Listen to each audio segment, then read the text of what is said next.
Welcome to Monologues by Hassie, where I'm going to be dropping unsolicited brain dumps from the depths of my grey matter. I'll talk about life, money, society, and self-development, plus whatever else lies up there, whilst hopefully not getting cancelled in the process.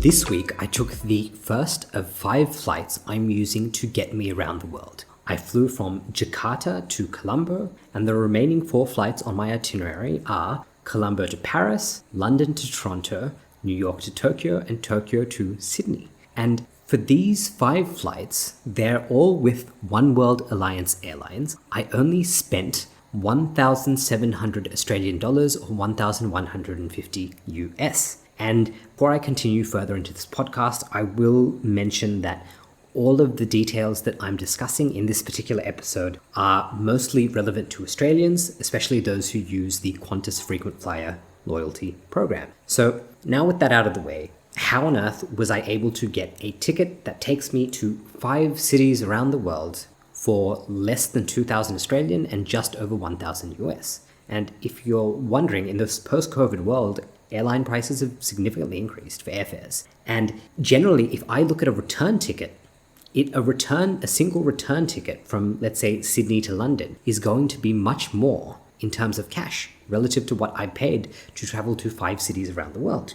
So how does one go about achieving the traversal of the globe via flight for such a low price? And the answer is I used a combination of Qantas points and I paid for them. But I didn't just use Qantas points. I used something called a classic flight reward. And what a classic flight reward is, in the context of Qantas as an airline, Qantas is part of something called the One World Alliance. And in the One World Alliance, there are a number, I think there's something like maybe 10, 12, 13 airlines. I'm not 100% sure about the number. But essentially, you can take flights with any of these airlines in your One World Rewards ticket. So the airlines included in the One World Alliance are Alaska, American, British Airways, Cathay Pacific, Finnair, Iberia, Japan Airlines, Malaysia, Qantas, Qatar, Air Morocco, Royal Jordanian, and Sri Lankan Airlines. So using this kind of itinerary, I was able to get 5 flights on these airlines. So they are full service airlines. They're not budget airlines. You really are getting food, your alcohol, your checked baggage. All of this is included in your fare for a total price which is less than flying return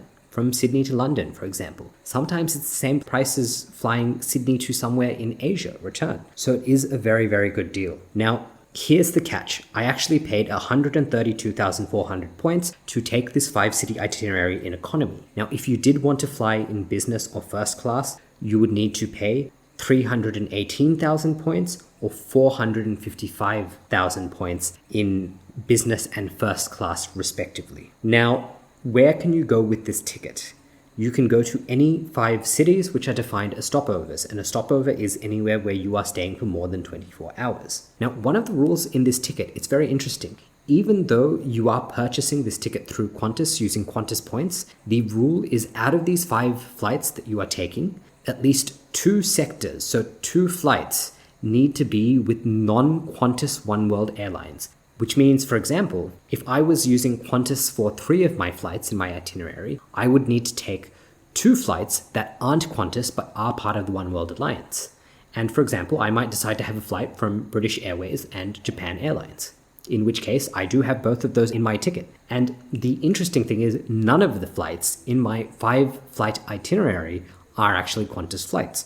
So you do have a 2-flight minimum where they need to be non-Qantas airlines, but there's no actual minimum requirement to fly Qantas on your Qantas One World Classic Flight Reward. So all you need to do is pay either 132,400, 318,000, or 455,000 to take this ticket in economy, business, or first class respectively. The only payment you are making is to cover the taxes that are associated with departures, arrivals, and airline fuel taxes. So this can vary depending on where in the world you're flying out of and flying into, and which specific airlines in the One World Alliance you decide to take. Because different airlines and different countries will have different rates of taxes, but generally compared to buying a ticket at full price, you are getting an incredible deal. So where can you go with this? So as I said, you have to do 5 cities. 2 of your flights have to be with One World members that are not Qantas. You can also have up to 2 ground sectors. And what a ground sector is where you fly into one city and you make your own way to another airport and you fly out of there. So in my itinerary, I have 2 ground sectors, which is apparently the most that you can have on the itinerary. And my ground sectors are I'm flying into Paris from Colombo, and then from Paris to London, I'm actually planning on taking the Eurostar under the English Channel. And then I'm flying into Toronto, but I'm departing New York. And my plan is to take the Maple Leaf train from Toronto to New York. So you can definitely make your trip more flexible by having things like ground sectors. Now, there's also something which I didn't utilize on my itinerary, but you can have up to 2 layovers per city. So for example, if I had a flight from Sydney to Paris, I might have a layover in Sri Lanka and I might have a layover in Frankfurt, so Colombo, Frankfurt. A layover is defined as any stop in a city that is less than 24 hours. So if you happen to have a long layover, you might actually be able to leave and do some quick exploring. But for me personally, that's not the way that I like to travel, at least not for this particular journey, because I'd rather take direct flights and get to where I need to be. There's a lot of flexibility in this itinerary. The only kind of one big rule that you have is you can't return to where your ticket originated. So in my case, my first flight in my itinerary was from Jakarta, which is in Indonesia. So if I wanted to get this One World Classic reward for 132,400 points plus taxes, then the biggest rule is I can't return back to any airport in Indonesia. So if I wanted to, let's say, fly to Colombo and fly back to Bali, I wouldn't be able to use this particular ticket to be able to accommodate that because I'm flying back to the country where my ticket originated from. So these are kind of the basic rules. There's many other rules around that. The other general rule of thumb is that your total itinerary distance should not be more than 35,000 miles. Relatively quite hard to do. So it's not too bad. The next question that comes from, okay, here's where you go is, how on earth do you go about booking this itinerary? And the simple answer is when you go to the Qantas website, you can book a multi-city itinerary, but you choose to pay in points. This is actually quite difficult to do. For example, if I look at my itinerary, my first 2 flights are with Sri Lankan Airlines, my 3rd flight is with British Airways, and my last 2 flights are with Japan Airlines. But I booked this entire itinerary through Qantas using Qantas points. So when you're trying to book a multi-city itinerary and you're trying to figure out what dates you can go on. Now, remember, there's something you need to keep mind of is that to be able to take this itinerary, you need to be booked on rewards seats. So rewards seats are quite limited. And as you go from economy to business to first, the availability of reward seats decreases. So you're kind of competing for a limited number of seats, but you also don't know the exact dates and availability for these other airlines. So there is a lot of guesswork involved in finding a route around the world. So one way that people recommend you do this when you're booking it is you find the availability of individual flights. So for example, if you needed to fly from Sydney to Malaysia, you might choose to use Malaysian Airlines, which is a One World member, and you find the dates where there's rewards seat availability from Sydney to Kuala Lumpur for the dates you're looking at. And then for every other leg of your journey from Kuala Lumpur onwards, you do exactly the same thing. So pretty much you should you're going to spend some time browsing, going through where is a rewards flight available. And you should really jot these things down on a notepad. And then once you've done that, you need to put this into the multi-city itinerary tool and opt to pay with points. Now, where this gets difficult is, remember, we're booking through Qantas, but we're dealing with the availability of rewards flights, often on airlines that aren't Qantas. And so this is a very, very hard thing to do. So there's going to be a lot of trial and error. I remember having a few itineraries where everything looked good when I was picking the flights, but when it came time to pay, the availability of those rewards seats had already disappeared. So the information that was presented to me when I was picking was already invalid by the time I went through the process of trying to select my 5-city itinerary. It is a tricky process and they do try to make it as difficult as possible, but it is 100% achievable. I was able to do it. And if you have the amount of points to be able to take one of these flights, I highly recommend it, because a lot of people who do have Qantas points often use it to take one-way and return flights. And for example, I looked this up today. In January 2024, if you want to fly Qantas from Sydney to London on a rewards seat, in economy, it's going to cost you 55,000 points one way from Sydney to London Heathrow, plus $600 in taxes.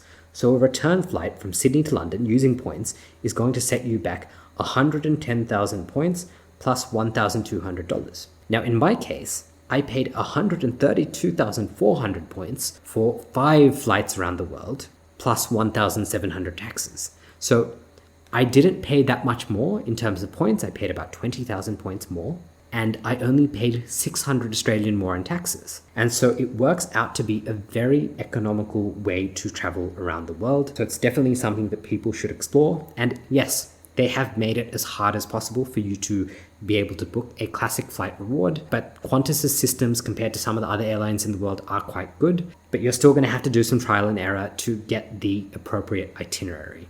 The other thing is, it is very hard to get reward seats maybe in times that you want, so you generally need to be somebody who's flexible with the way you travel. In my case, I did leave my job so I could do freelance and work on independent software projects. So as a result, I didn't have to negotiate some sort of special annual leave. I think if you wanted to do a round the world trip in any class, economy, business, or first, and let's say you wanted to do 5 cities in a 6-month period, it might actually be quite difficult to book that simply because the reward seats may not be available for every route of your journey in the span of 1 month. So in my case, I'm traveling for about 7 months, so it made a lot of sense for me to go ahead and do this. Now, the final question everyone asks, especially those who aren't already attuned with Qantas frequent flyer points, is how did you go about earning these points? And there's kind of a few high-level methods. The first is I had a credit card which had a sign-up bonus where if you spent a certain amount of money in the first, I think it was maybe 60 or maybe 90 days, you got about 60,000 points. And if I recall correctly, I think it was a $6,000 spend, or maybe it was a $3,000 spend in the first 60 days, you got 60,000 points. Now, my big rule with credit cards, and I mean, this isn't financial advice, but it is general advice, is I don't recommend that everybody gets a credit card because not everyone has the discipline to be able to manage it. But my tips are, when you are dealing with any sort of reward scheme, such as Qantas frequent flyer points or any reward scheme, it doesn't have to be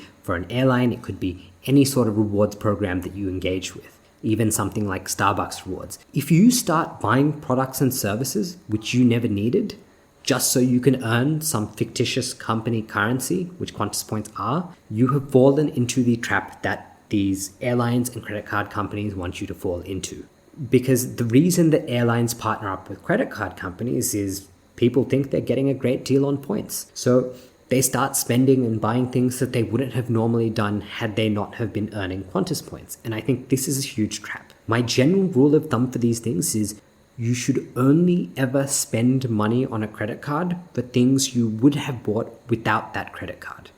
If I would have purchased something had I not been earning Qantas points, then that's the type of thing that I should buy. So if I would buy something regardless of whether I earned Qantas points or not, that is the ideal type of purchase to maximize something like this. So what I did is I do a lot of self-development and training courses, and these things can easily cost from $2,000 all the way up to $5,000 or more. When I knew I had one of these expenses coming up, that is when I opened my first credit card and I got that sign-on bonus for spending a certain amount of money in the first 60 days. And so that's number one. The next thing, my kind of piece of advice is, me personally, when I took out a credit card, I made sure my credit card limit was never more than my monthly take-home salary. That means I was always confident that no matter what, I could always pay off my credit card in full. I'm not a huge fan of having big credit limits, especially if you're not running a business and you just don't need that credit availability. Keep your credit card limits as low as possible. And again, I do not recommend credit cards for everyone. So think of this advice as something that sits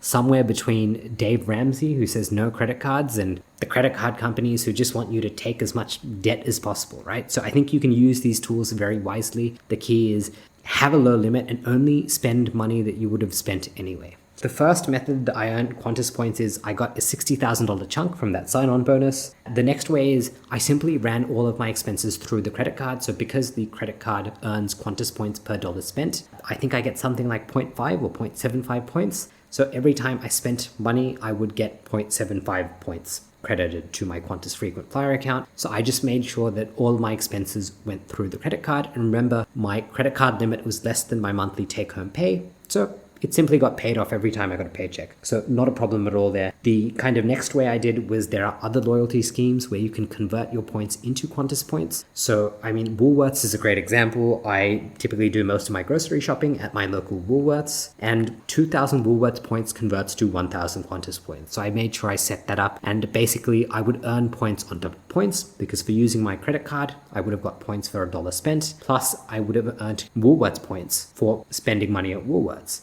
When I did my groceries, eventually those would tick over to 2,000. It would be converted to 1,000 points. And the other thing is every now and then, very rarely, I would look at Qantas holidays, and sometimes, in very rare instances, you can find cases where Qantas Holidays gives you a package that is actually better than you booking your own flights and accommodation yourself. When those occurrences happen, I would book through Qantas Holidays because in addition to earning from using on the credit card, I would also get 3 points per dollar spent through Qantas Holidays. And that is always like a huge bonus. But again, you should only do that if the cost of booking through a service like Qantas Holidays is actually cheaper and leaving you better off than had you booked outside of that system. Remember, the whole game of these reward schemes and credit card points is to get you to spend money that you otherwise would not have spent. So please write that down, stick it to your forehead. Do not spend money that you would not have spent if you were not earning Qantas points. I think that is the big cardinal rule of this entire thing. There are also, I think with Airbnb, that's a great example where every Airbnb I booked through the Qantas website. And Qantas doesn't actually charge you more for booking Airbnbs, but if you happen to use their link, you get a point for every dollar spent on Airbnbs. So these are kind of the main methods that I use to accumulate 132,400 points so I could get my economy round the world ticket. And yeah, that's pretty much it. So hopefully those of you listening to this found this helpful. It is absolutely achievable that much like me, you can fly around the world for under 2,000 Australian or just over 1,000 US. You just need a way to accumulate a certain number of Qantas points. And if you did listen to this and you heard the disclaimer about this being primarily applicable to Australians, I know that schemes like this exist in every One World carrier as well as with alliances that aren't the One World Alliance. I think you've got Star Alliance and there is another one that I forget, but all of them have their own loyalty scheme where you can book either flights, like just a normal one-way or return flight, or a round the world ticket. So everything is possible, and I hope everyone is able to utilize this information because it is an absolutely great way to travel. So I'm going to leave this there, and I hope that everyone listening to this has great success on all your endeavors.